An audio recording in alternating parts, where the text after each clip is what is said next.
생애 초기 가설에 관련된 가장 많이 이제 활용하는 연구 주제 중에 하나가 기근과 영양의 문제입니다. 아무래도 기근과 영양은 이 산모에 가장 직접적으로 영향을 줄 수 있기 때문에 그런 것이죠. 대표적인 기근에 관한 연구는 더치 페민이라는 연구가 있는데요. 이 더치가 어떤 의미냐면 2차 세계대전의 말, 그러니까 1944년에 45년 겨울 사이에 독일군이 점령한 네덜란드의 서부 지역에 발생한 기근을 의미를 합니다. 아무래도 이제 외부로 통하는 이제 보급로를 다 차단을 했기 때문에 초기에는 물론 그 안에 있는 음식료품을 이제 소비를 하면 되지만 시간이 지남에 따라서 섭취할 수 있는 칼로리나 음식량이 이제 줄어들게 되겠죠. 당시 이 마을 안에는 산모들이 이제 많이 살고 있었는데요. 이 산모들에게 돌아가는 칼로리 양이 평균적인 수준보다도 한 반 정도밖에 되지 않았다고 합니다. 그런 기근으로 인해 가지고 산모뿐만 아니라 태아의 영양 상태에도 당연히 영향을 주었겠죠. 그래서 많은 연구들은 이 기근기에 태아를 보낸 코호트들이 시간이 지남에 따라서 어떤 건강이나 경제적인 성과에 부정적 영향을 받았나 하는 연구들을 이제 해왔습니다. 실제로 보게 되면 직접적으로는 태어났을 때 출생 체중이 이제 작았고요. 그리고 최근에 많은 연구들은 성인기에 뭐 심장 질환이라던가 당뇨, 유병률 같은 것에 아주 큰 영향을 주고 있다. 그러니까 이 시기에 태어난 아이들이 나중에 성인이 되었을 때 그런 질환에 더 많이 걸린다는 것이죠. 이 생애 초기 조건에 영향을 주는 환경이라던가 질병이라던가 뭐 산모의 스트레스라던가 이런 요인들은 사실은 공공재적인 특성을 가지고 있습니다. 개인들이 이런 것들을 보정을 하고 보완하고 해결하기에는 상당히 역부족이고 그런 인센티브 사실 많지는 않아요. 어떻게 보면 이런 요인들의 개선은 공공적인 측면에서 정책으로 개입을 해서 해소할 필요가 있다는 것이죠. 그 정책 변화는 과연 장기적으로 우리가 앞에서 봤던 것처럼 그런 요인의 장기적인 효과만큼 정책을 개입했을 때 그거를 보정하는 효과가 있는지를 좀 볼 필요가 있습니다. 여기서 소개해드릴 연구는 역사적인 연구인데요. 미시간 대학의 호잇 블레이클리라고 하는 경제학자는 1910년대 미국에서 있었던 기생충 박멸의 장기적인 효과에 대한 연구를 한 적이 있습니다. 미국은 1910년대까지만 하더라도 기생충으로 인해 가지고 눈에 보이진 않지만 아이들의 삶의 질에 상당한 영향을 주었겠죠. 1910년대 록펠러 위생위원회를 통해서 미국 전역에 대해서 후검, 그러니까 기생충에 대한 감염 조사를 했는데 남부에 있는 주를 중심으로 해서 후검의 심각성이 매우 높다라는 것이 이제 규명이 되었고요. 그래서 대대적인 캠페인을 1910년대에 하기 시작합니다. 어떤 캠페인을 하냐면 뭐 검사를 한다던가 기생충 또는 약 복용을 한다던가 또는 위생 교육을 시킨다던가 마치 우리나라가 1960년대, 70년대 또 80년대 기생충 구충 뭐 캠페인을 벌린 것과 똑같은 그런 캠페인을 1910년대 한 것이죠. 그래서 그 캠페인 이후에 출생한 코호트들이 성인이 되었을 때 사회 경제적인 수준이 얼마나 증가했는지를 보는 연구를 했는데요. 이 오른쪽에 있는 그림들을 보시면 캠페인 1910년대에 있었지만 그 캠페인에 노출된 시기를 보면 어떤 사람들은 출생하기 이전에 캠페인이 끝났기 때문에 이런 후검의 영향을 전혀 안 받았던 뭐 출생 집단도 있겠죠. 그런 사람들은 대부분 1920년대 이후에 태어난 사람들일 겁니다.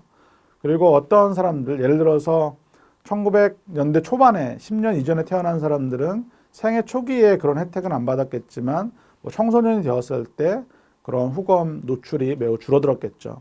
그러니까 물론 이제 출생 연도에 따라서 혜택 받은 정도가 다르기 때문에 이런 장기적인 영향이라는 것이 상당히 점진적으로 나타났을 것입니다. 그림에서 보시는 것처럼 아예 캠페인이 시작되기 전에는 효과가 별로 없다가 캠페인이 시작된 전후에 태어난 코호트들이 상당히 긍정적 영향을 받아서 1920년 이후에는 역시 효과가 또 일정하게 유지되고 있는 걸 볼 수 있습니다. 이게 단순히 인컴뿐만 아니라 다양한 그런 지표로 측정된 사회 경제적인 수준에 영향을 준 것을 볼 수가 있고요. 질병 퇴치의 영향이라는 것이 왜 중요한지를 보여주는 아주 좋은 연구라고 생각이 듭니다. 지금까지는 이제 생애 초기 가설 연구와 관련해서 생애 초기의 조건들이 한 세대에 있어가지고 생애 주기에 걸쳐서 건강이라던가 또는 교육 성과, 인적 자본 형성에 어떤 영향을 주었는지를 말씀을 드렸는데요. 최근에 이제 경제학자들의 관심은 그런 영향이 한 세대에 그치는 것이 아니라 세대 간에도 영향을 줄 수 있다라는 연구에 많은 관심을 가지고 있습니다. 그런 연구들을 소개를 하고 그런 연구가 어떤 의의를 갖는지를 말씀을 드리고자 합니다. 2000년대 이후에 과학이나 이쪽에서 상당히 많은 관심을 가지고 있는 주제 중에 하나가 에피제네틱스라는 게 있습니다. 우리말로 번역하면 후성 유전학이라는 것인데요.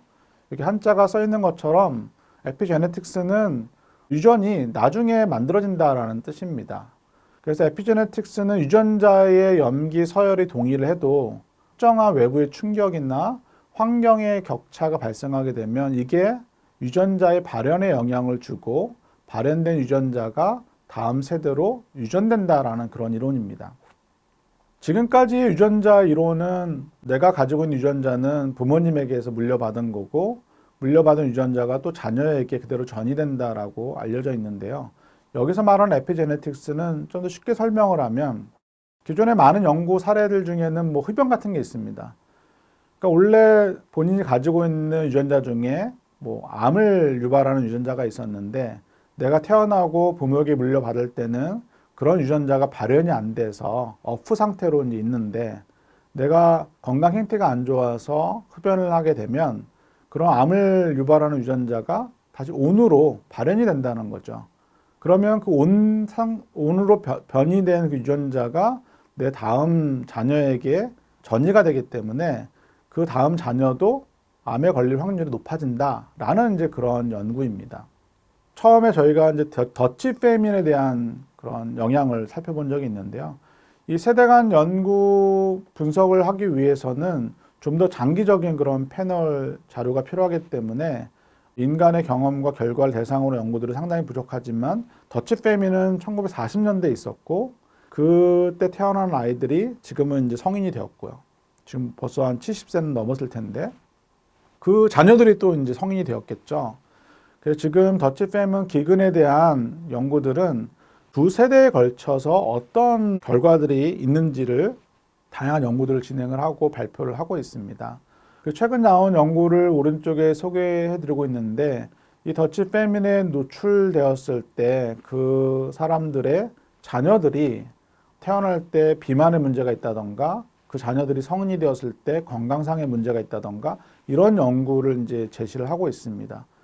더치 페민이라고 하는 것이 상당히 에피제네틱스 측면에서 보면 상당히 외부적인 충격적인 것이고요. 그걸로 인해 가지고 뭔가 생물학적인 영향을 분명히 받았을 텐데 그런 영향들이 단기에 그치지 않고 세대 간의 영향을 줄 수 있다라는 연구 있고요. 환경과 외부적인 요인 때문에 세대 간의 영향이라고 하는 것이 이런 후성 유전학이 시사하는 생물학적 메커니즘만 중요한 것은 아니고요. 사회 경제적인 메커니즘도 매우 중요합니다. 어떻게 보면 경제학자들은 이 메커니즘에 좀 더 초점을 맞추고 있다고 볼 수 있는데요. 예를 들어서 처음에 말씀드렸던 생애 초기 조건 때문에 사람들의 인적 자본이라던가 경제적인 성과가 안 좋아진다면 내가 영향을 받아서 나의 교육 수준이 낮아지고 나의 경제 성과가 낮아지면 분명히 다음 세대에 대한 교육 투자라던가 좋은 환경을 만들어주는 데 상당한 제약이 있을 겁니다.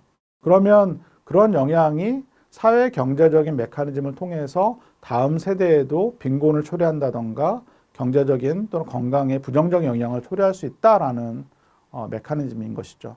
어찌 보면 경제학적 관점에서는 이런 경로를 생각을 할 때 우리가 세대 간의 빈곤의 전이라던가 세대 간의 불평등의 전이를 없애기 위해서는 어떤 정책적인 노력이 필요한지를 이야기할 수 있는 중요한 기제라고 생각을 합니다.